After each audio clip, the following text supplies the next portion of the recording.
ওই আমল থেকে শুরু করে 5ই আগস্ট পর্যন্ত 15 বছর 17 বছর 7 মাস এই সময়টা যে আমরা আন্দোলন করলাম, তাহলে আমাদেরকে কি নামে কোন যোদ্ধা হিসেবে আপনারা অভিহিত করবেন বলেন তো দেখি।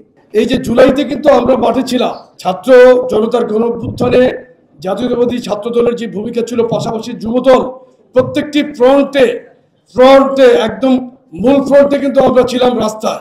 এই যে 24-এর গণ অভ্যুত্থান, এই গণ অভ্যুত্থানে বিএনপি কিভাবে সরাসরি জড়িত ছিল তার একটি প্রকৃষ্ট উদাহরণ হলো এই সংগ্রামী মহাসচিব জনাব মির্জা ফখরুল ইসলাম আলমগীর। মঞ্চে উপস্থিত আছেন ডক্টর মঈন খান, জাতীয় স্থায়ী কমিটির অন্যতম সদস্য। আরও উপস্থিত আছেন এখানে আমি সম্মুখ সারিতে দেখতে পাচ্ছি। 3 দিন একসাথে ছিলাম। এটা বলার উদ্দেশ্য এটাই, এই যে 24-এর গণ অভ্যুত্থান, এই পটভূমি তো অনেক দীর্ঘদিনের। বিএনপি আন্দোলন করেছে, রাজপথে ছিল। এখন যারা, আমি একটি ছোট্ট কথা বলতে চাই।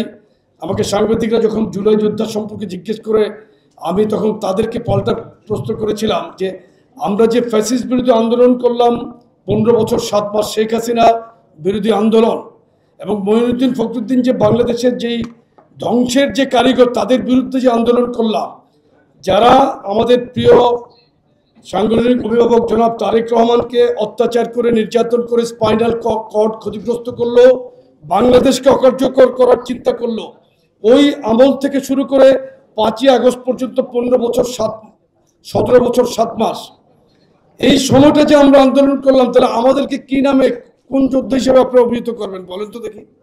এটা আমার প্রশ্ন ছিল।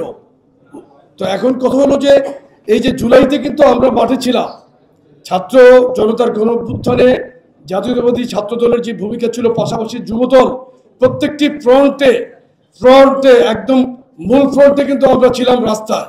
আমি সর্বোচ্চ সাক্ষী। এখানে শিরিন বোধ ছিল, তো শিরিন ছিল আমাদের সাথে 18 জুলাই।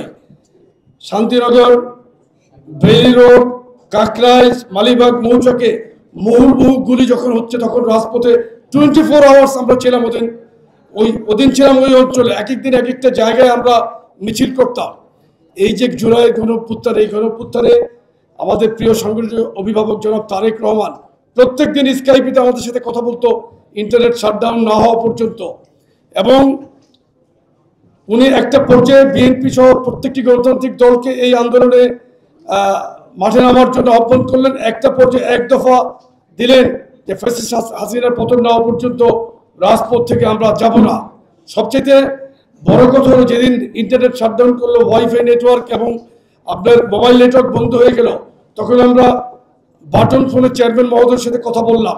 ওদেরই ফোন ট্র্যাক করে এনএ চৌধুরীকে গ্রেফতার করলো। আমরা ভাগ্যক্রমে কিন্তু ওই গ্রেফতার আমার ফোন ট্র্যাক হচ্ছিল, কিন্তু আমি ফোনটা ব্যবহার করে ফেলে দিয়েছিলাম।